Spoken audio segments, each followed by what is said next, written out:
बच्चों आज हम क्या पढ़ रहे हैं? Present indefinite tense. तो प्रेजेंट इंडेफिनिट टेंस के स्ट्रक्चर पहचान क्या होती है, तो पहचान भी जानना जरूरी है। तो आप लोग लिख सकते हैं कॉपी में, है ना। जिस हिंदी वाक्य में क्रिया के अंत में ता है, ती है, ते है आदि आ जाए, तब वह वाक्य प्रेजेंट इंडेफिनिट टेंस का कहलाता है। इसके बाद अपन देखते हैं कि इसको ट्रांसलेशन किस तरह से करेंगे, है ना। तो ट्रांसलेशन के लिए सबसे पहले क्या लिखते हैं? स्ट्रक्चर लिखते हैं। तो स्ट्रक्चर में क्या लिखेंगे? सबसे पहले सब्जेक्ट लिखेंगे, इसके बाद मेन वर्ब लिखेंगे। मतलब प्रेजेंट इंडेफिनिट टेंस में मेन वर्ब का फर्स्ट फॉर्म यूज किया जाता है। इसके बाद यस यूज करते हैं, ई एस यूज करते हैं, आई एस यूज करते हैं। एक ऐसी कंडीशन भी होती है जिसके मेन वर्ब में कुछ भी नहीं यूज करते, ना तो मतलब ये चीजें नहीं जोड़ी जाती, ना तो एस जोड़ेंगे, ना ई एस जोड़ेंगे, ना आई एस जोड़ेंगे। ठीक, तो अपन एक तरफ से कंफर्म कर लेते हैं कि किसके साथ नहीं जोड़ा जाता, कुछ भी यूज नहीं किया जाता। तो आप लिख सकते हैं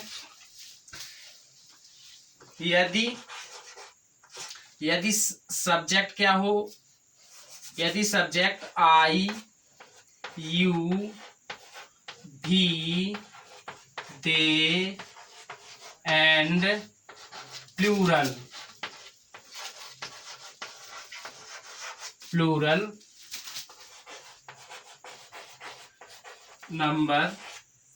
नंबर हो, तब उसके मेन वर्ब में कुछ नहीं जोड़ते। ठीक, क्योंकि ये सभी जो सब्जेक्ट है क्या है, ये प्लूरल हैं। और जितनी भी मेन वर्ब होती हैं तो हमेशा किस में होती है? प्लूरल में होती हैं। ठीक, तो जितनी भी मेन वर्ब होती हैं मूल रूप से किस में होती हैं? प्लूरल में होती हैं। ये जो मेन वर्ब होती है किस में होती है? प्लूरल में होती हैं। ठीक, तो ये सब्जेक्ट भी प्लूरल हुए और इसका मेन वर्ब भी प्लूरल हुआ। तो इसका जो कॉम्बिनेशन है टेंस का, सेंटेंस का, है ना, ये सही बैठता है ना।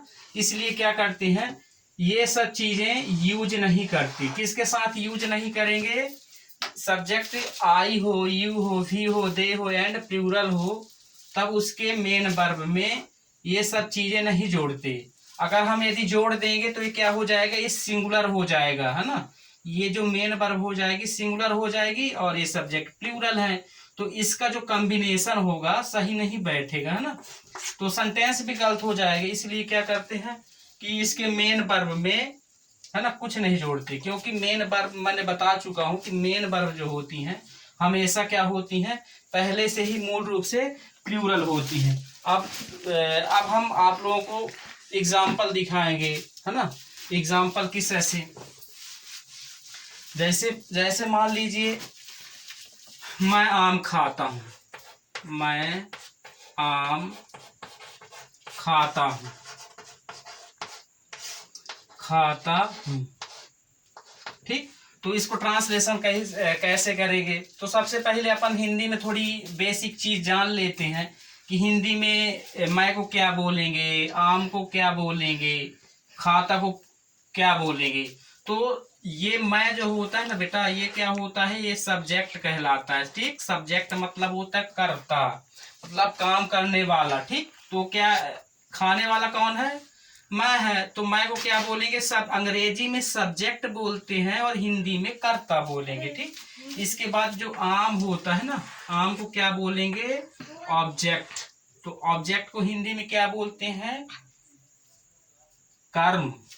और खाने को क्या बोलते हैं? Main verb. Main verb means क्या होता है? मेन मीन्स मुख्य, वर्ब मीन्स क्रिया, तो है ना। तो इस तरह से वो होता है। अब देखो ट्रांसलेशन किस तरह से करते हैं। तो अपन को सबसे पहले स्ट्रक्चर को देखते हैं। स्ट्रक्चर में सबसे पहले अपन क्या चाहिए? सब्जेक्ट चाहिए।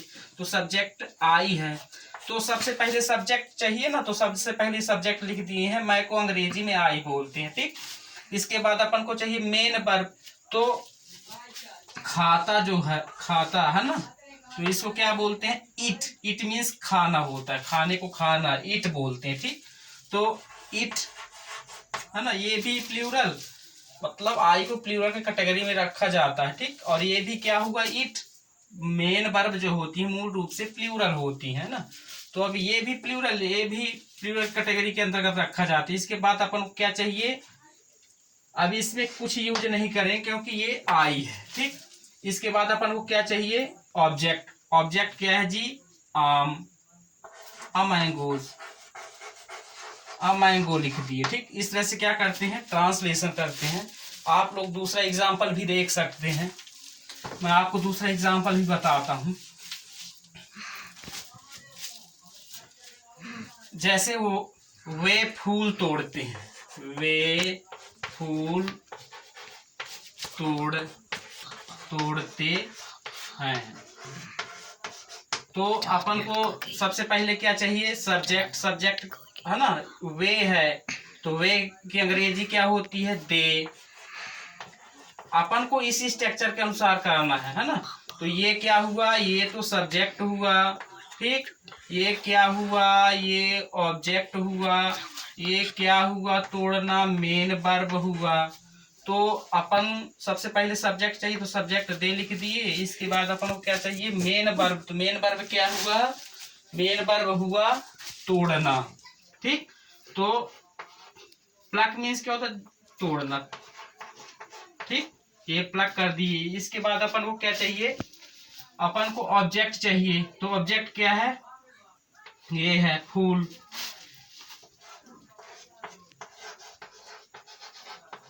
है ना।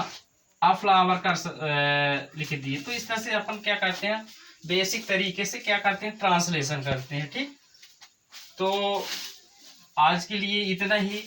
हम अब दूसरे पार्ट में अब इनका यूज पढ़ेंगे, है ना। मतलब किस तरह से यस जोड़ा जाता है, किस तरह से ईएस जोड़ा जाता है, किस तरह से आईएस जोड़ा जाता है। तो हम अब अगले दिन, है ना, दूसरे पार्ट में मिलेंगे। आप लोग चैनल को सब्सक्राइब करिए, लाइक करिए, शेयर करिए।